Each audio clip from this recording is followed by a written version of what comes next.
Welcome back, folks, to exclusive audio right here on nextEraWrestling.net. I am Bleacher Report featured columnist Graham GSM Matthews.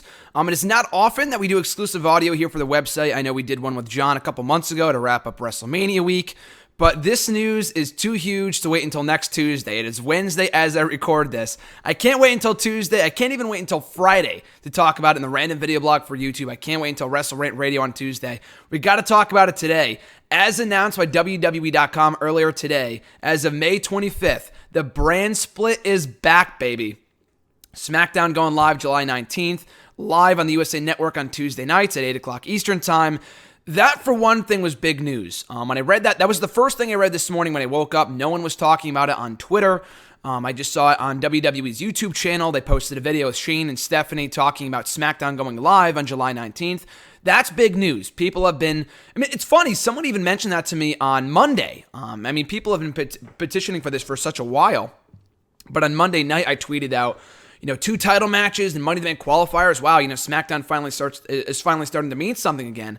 And I legitimately mean that. SmackDown has pretty much been on fire, in my opinion, more often than not, by and large, for the majority of 2016. Ever since they moved to the USA Network, it really feels like SmackDown has this new life. And we've talked about it at length on WWE Radio, which we did on Thursdays over at Endicott, which I can't do anymore because I'm not on campus. But you know what I mean. We previewed the show, we reviewed the show, and it was a lot of fun because SmackDown, and I even said it on the show many weeks in a row, Thursdays have almost become my favorite day of the week because of SmackDown and how fresh the show feels and fresh feuds, great matches, great commentary with Mauro Ranallo. It's kind of besides the point now because the show has now moved to Tuesdays to go live, and that's where they traditionally tape it anyway, on Tuesday nights. But like I said, I mentioned on Monday during Raw, I tweeted out, SmackDown finally starting to mean something again. This is great with 2 title matches. Someone replied back to me saying, that's great, but I feel like the next step is going live. No more than 48 hours later does SmackDown announce that it's going live starting July 19th, which is huge. That might be the Tuesday after that pay-per-view, the Battleground pay-per-view, which must be July 17th, if not the 24th, I guess. I'm not exactly sure. I have to look it up, but if it's the post-pay-per-view episode, that's huge. That is absolutely huge. But not even that. Not only is SmackDown going live on Tuesdays, which I'll talk about in a moment, the pros and cons of that, but the brand split is back, like I mentioned. Let me read the report right here so I'm not misquoting WWE.com, but it says in the headline, SmackDown going live on USA Network on a new night with a distinct roster starting July 19th. It says here, blah, blah, blah. This bold move will have major ramifications for all of WWE and exemplify the new era, as both Raw and SmackDown will each feature their own unique rosters and rivalries following an imminent superstar draft. So no date was given for the draft. I've texted people. I've texted John, Tom, RJ, everybody. No one knew about this before I told them about it, which is great. I got to be the bearer of good news in this case, but I've been asked, when's the draft happening? I have no idea. It says imminent. No date was given. I imagine in July, because that's when the big jump happens to Tuesday nights. So, for SmackDown. So I imagine it's going to happen closer to July. I'm not exactly sure. Again, we'll find out more soon. Part of me is shocked they didn't announce this on Raw or at the pay-per-view. They waited until Wednesday, a Wednesday morning after SmackDown already aired or SmackDown was already taped. So I don't know what went into the decision. We've heard about this for a while now. I know, rumors of a brand split, dating back to, many years now. But, they were pretty prominent earlier this year when Shane came back and we were thinking, Shane might take control of Raw, Stephanie takes control of SmackDown, blah, blah, blah. And that looks like the direction they're taking. This came completely out of nowhere, but in that brief little video they had on the WWE YouTube channel, they said that McMahon should be running SmackDown. Stephanie ran SmackDown back in 2003, I believe, 2002. She was one of the first GMs. Shane has never run SmackDown, so that'd be pretty cool. Maybe they bring in somebody else. I'm not exactly sure, but you would think that, people thought they'd bring it back at Payback when Vinnie Mac said, only one man, or, we'll have a GM of Raw or whatever, and both McMahons ended up being appointed the head of Raw. But I could see them splitting up the McMahons, one on Raw, one on SmackDown, and that'd be completely fine. So there's a lot of thoughts going on here, a lot of thoughts to give here. I don't know how long this podcast is going to be. I don't know if I'll write an article about this for Next Era Wrestling or another website. I really have no idea. We'll talk a lot more about it next week with Sal at The Wrestle Guy on Twitter.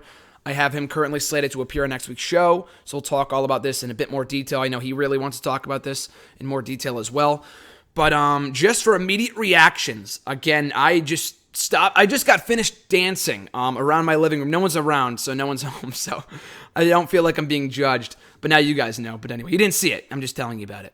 But I'm ecstatic. I am ecstatic. Not to sound like a hypocrite, because people have asked me about this before many, many times in hashtag AskGSM. When's the brand split coming back? Is it feasible that it could be brought back? Blah, blah, blah.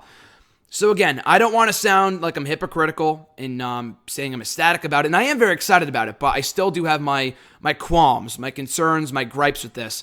Again, I'm not going to complain, but just the little things. One, Raw is still 3 hours. SmackDown may be going live, and maybe on Tuesdays, but Raw is still 3 hours. How the hell are you going to have a big enough show? Because right now we still get people that appear on the show twice, if not 3 times throughout the 3 hours. How the hell are you going to split up the roster to the point where people will be getting, I mean, I guess they'll get more TV time for like the social outcasts and stuff, which I don't know if it's a good thing or a bad thing, but again, that is the biggest concern I have. Raw is 3 hours now, so how are you going to fill that 3 hours in a creative way? Yes, I mean, we can say the same thing we did 4 years ago when Raw went initially, that's tongue twister, when it officially went 3 hours, back on, Raw 1000, blah, blah, blah. I have the same concern now as they did then. Like, what will they do to fill the 3 hours? And we all thought, more TV time for the losers, for the women, for the cruiserweight division, for longer matches. And that's kind of been the case with the longer matches. We had a great night of in-ring action this past weekend, Rob, which we talked all about on WrestleRant Radio just yesterday, if you want to check that out. So again, that's a concern. I mean, and that is one positive, but I don't know if they'll go at that. Just more often than not, it feels like the 3 hours are consumed by just longer segments, the authority talking, which hasn't been the case for a while, but that was the case for many years, from 2012 to 2016, I guess. So that is one thing. It does give us more roster depth. And as they mentioned here in the press release on the WWE.com website, like I said, I would implore you to check it out for yourself. They do say the roster now is as big and as better as ever been in a long, long time. With John Cena coming back next week, Seth Rollins is back, and the impending returns of Randy Orton, Neville, Bray Wyatt, Luke Harper, all the others. We almost need 2 brands. Now, this also raises the next question, which I've also been asked multiple times in the last hour or so. Will we see the return of the World Heavyweight Championship? I would imagine so. I'm not saying it's going to happen. I'm not saying it won't happen. I'm just, speculating here. I imagine it would. Again, it's not, unprecedented to have a world champion on both shows. That's what they did back in 2002 when they first had the brand split. They had the world champion on both shows before they implemented the World Heavyweight Championship on Monday Night Raw and brought the WWE title to SmackDown. Honestly, I would just rather see the World Championship brought back. And it seems like a very odd time to bring back the brand split. Coming off all of these releases, Cody Rhodes just left, Wade Barrett, Damian Sandow, all of these guys who would have benefited from a brand split. And I've talked about this before. I've wrote article after article after article talking about how if they brought back the World Heavyweight Championship in the brand split and blah, blah, blah, even Ryback, I talked to Ryback back in January. I asked him the same question. Do you feel like a brand split could be brought back? And he said yes, and it should be. Just because when they had the brand split the first time around, it's kind of dead by that point when he debuted back in 2012. But he got a lot of time on SmackDown and only on SmackDown, never on Raw for multiple months. So again, I feel like the people that would benefit the most from this change would be those guys, and they're all gone. So I feel like the biggest beneficiaries of this move right now would be the NXT call-ups. And I've seen a lot of people talk about it in the last hour or so. Again, this is all developing news, and people are just still trying to digest this, as I am right now. But I feel like the biggest beneficiaries of this move will be the NXT call-ups. And we're going to see a lot more NXT call-ups. We've already seen a lot in the past 2 months alone. We've seen the Vaudevillains, Enzo and Big Cass, Dana Brooke.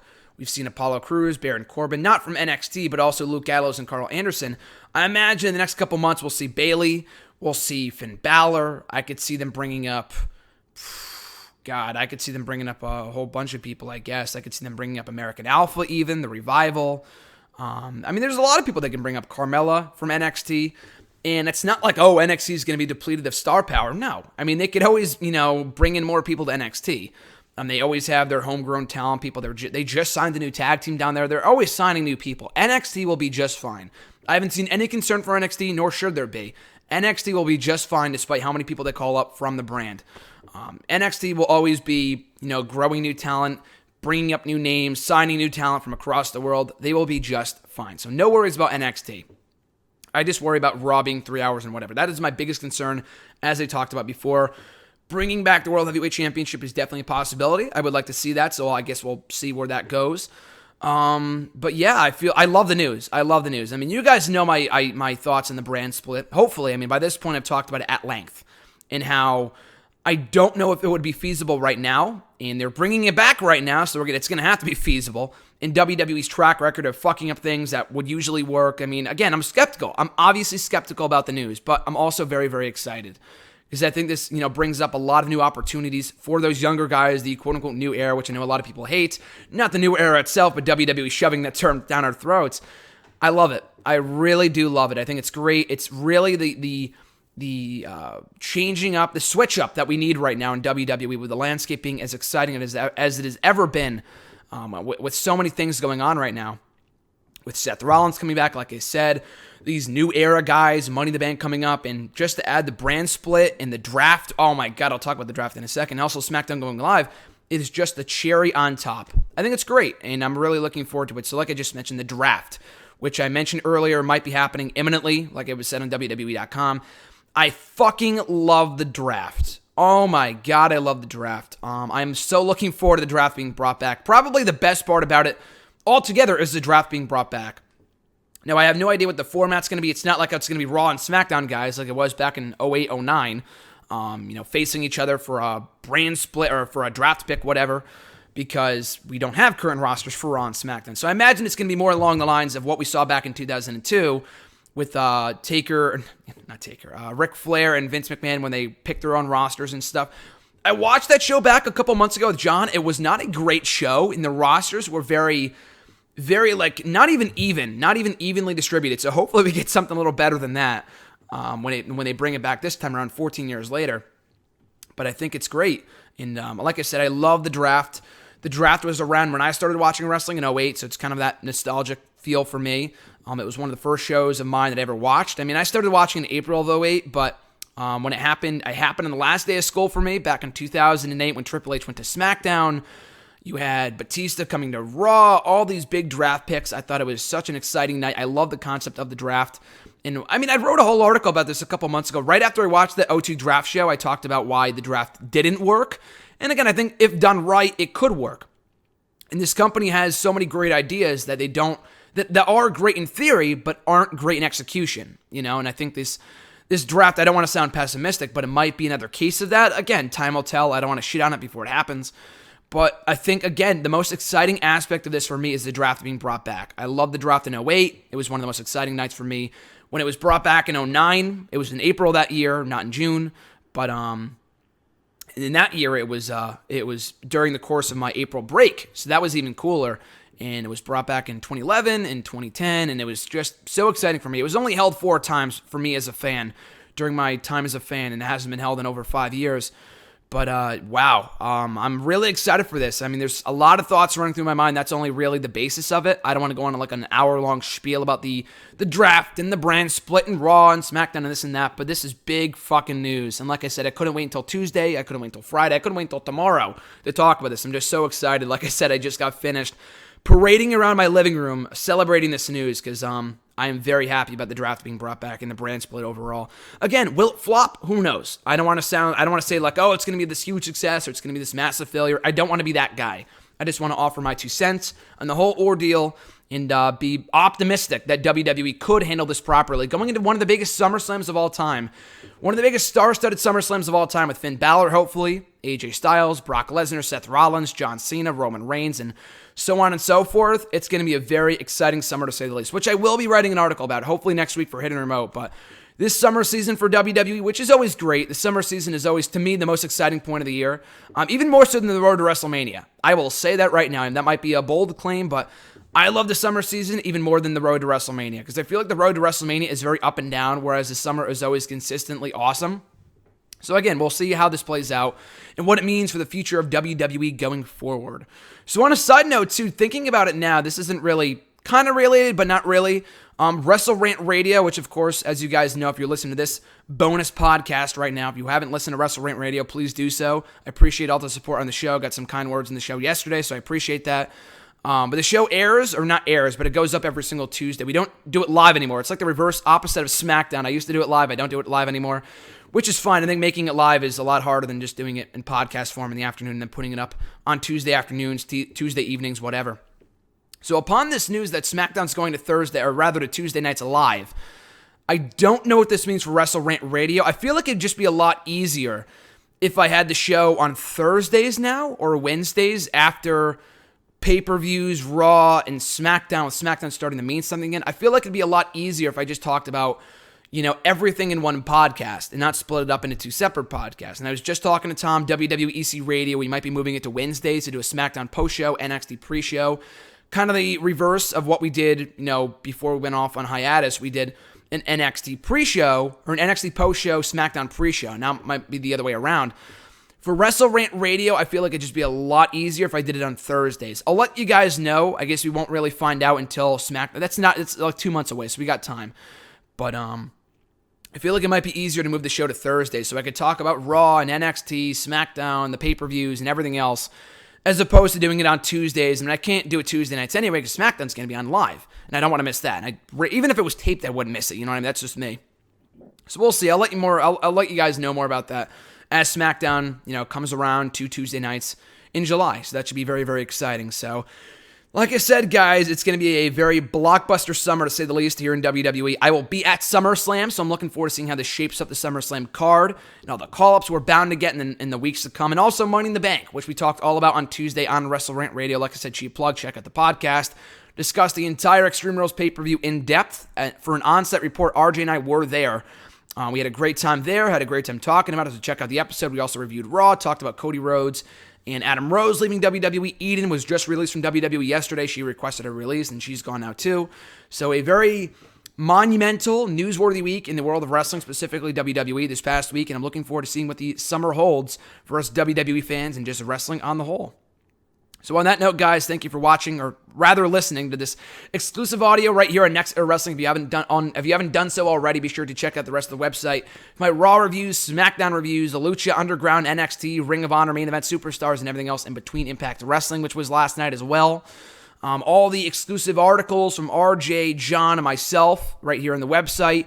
And we'll be back next week. Like I said, stay tuned until next Tuesday for an all-new episode of WrestleRant Radio, where Sal and I, at The Wrestle Guy on Twitter, will talk all about this developing news, Raw, and everything else going on in the world of WWE and beyond. So until next time, guys, I'm Graham G.S. Matthews, and I'll catch you folks down the road.